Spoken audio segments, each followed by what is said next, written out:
Assembly నిరవధికంగా వాయిదా పడింది. ద్రవ్య వినిమయ బిల్లుకు సభ ఆమోదం తెలుపగానే సభను నిరవధికంగా వాయిదా వేశారు స్పీకర్ గడ్డం ప్రసాద్. మొత్తం 11 రోజుల పాటు సభ నడిచింది. 97 గంటల 37 నిమిషాల పాటు వివిధ అంశాలపై అసెంబ్లీలో చర్చ జరిగింది.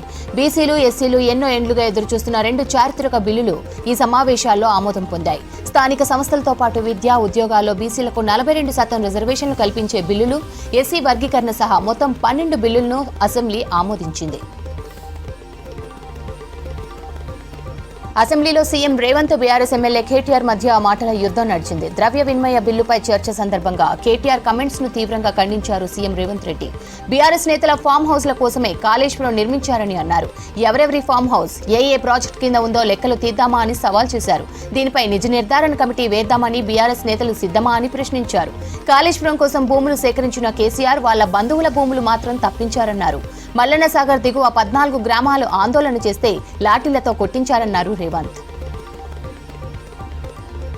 ఫార్మాసిటీపై అసెంబ్లీలో కేటీఆర్, మంత్రి శ్రీధర్ బాబుకు మధ్య మాటల యుద్ధం జరిగింది. ఫార్మాసిటీ అంటారు, ఫ్యూచర్ సిటీ అంటారు, అసలు ప్రభుత్వానికి క్లారిటీ ఉందా అని ప్రశ్నించారు కేటీఆర్. దీనికి కౌంటర్ ఇచ్చారు మంత్రి శ్రీధర్ బాబు.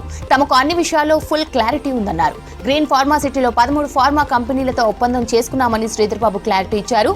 6 గ్యారంటీలను అమలు చేసే 2028లో ప్రజల్లోకి వెళ్తామన్నారు మంత్రి.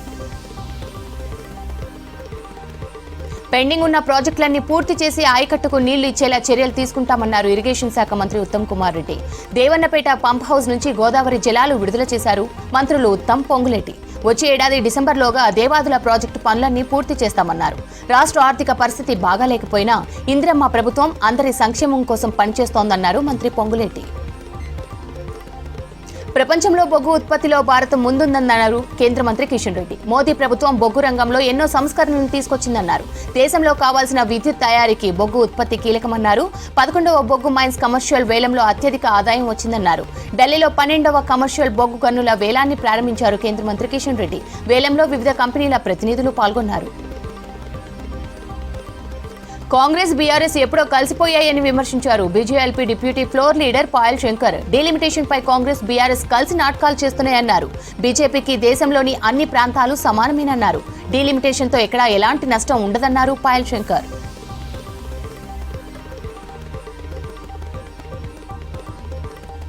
డీలిమిటేషన్ కు వ్యతిరేకంగా తెలంగాణ అసెంబ్లీ తీర్మానాన్ని స్వాగతించారు తమిళనాడు సీఎం ఎంకే స్టాలిన్. న్యాయమైన డీలిమిటేషన్ కు మద్దతుగా తీర్మానం పెట్టి ఆమోదింపజేసిన సీఎం రేవంత్ రెడ్డిని అభినందించారు. ప్రజాస్వామ్య సమతుల్యాన్ని దెబ్బతీసే శక్తులపై పోరాటానికి కలిసి వచ్చినందుకు ధన్యవాదాలు తెలిపారు. ఇది ప్రారంభం మాత్రమేనన్నారు. త్వరలోనే హైదరాబాద్ లో 2వ జేఏసీ మీటింగ్ నిర్వహిస్తామని చెప్పారు. తమిళనాడు, తెలంగాణ మార్గంలోనే రాష్ట్రాలు వస్తాయన్నారు. దేశ భవిష్యత్తుకు నష్టం కలిగించే ఏ చర్యను సహించమంటూ ట్వీట్ చేశారు సీఎం స్టాలిన్. లోక్సభలో ఇమిగ్రేషన్ అండ్ ఫారినర్స్ బిల్లు 2025కు ఆమోదం లభించింది. జాతీయ భద్రతా బలోపేతానికే ఇమిగ్రేషన్ బిల్లు తెచ్చామన్నారు కేంద్ర మంత్రి అమిత్ షా. భారత ధర్మసత్రం కాదని, అక్రమ వలసలు నివారించాల్సిన అవసరం ఉందని చెప్పారు. ఇమిగ్రేషన్ అండ్ ఫారినర్స్ బిల్లు 2025లో అనేక లొసుగులు ఉన్నాయన్నారు విపక్ష ఎంపీలు.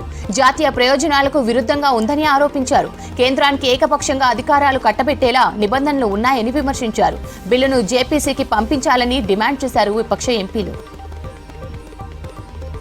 భారత్ను ప్రపంచ తయారీ కేంద్రంగా మార్చడమే లక్ష్యంగా బడ్జెట్ ఉందన్నారు ఆర్థిక మంత్రి Nirmala. Is of doing business కు అధిక ప్రాధాన్యత ఇస్తున్నట్లు తెలిపారు. ఆదాయ పన్ను స్లాబుల తగ్గింపుతో ప్రజలకు మేలు జరుగుతోందన్నారు నిర్మల. కేంద్ర బడ్జెట్లో కొత్తదనం ఏం లేదన్నారు కాంగ్రెస్ ఎంపీ పి చిదంబరం. 10 ఏళ్లలో దేశ జీడీపీ దారుణంగా పడిపోయిందన్నారు. దేశ ఆర్థిక వ్యవస్థపై కోవిడ్ ప్రభావం కాదనలేమన్నారు. కానీ అదే సాకును ఇంకెంతకాలం చూపిస్తారని ప్రశ్నించారు చిదంబరం.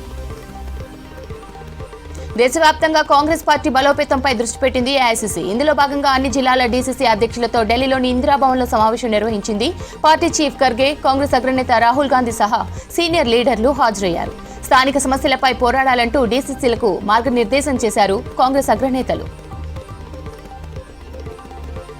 ఆశా కార్యకర్తల సమస్యలను కేంద్రం వెంటనే పరిష్కరించాలన్నారు కాంగ్రెస్ ఎంపీ ప్రియాంక గాంధీ. అంగన్వాడీలు, ఆశా వర్కర్ల న్యాయమైన డిమాండ్లను పరిష్కరించాలన్నారు.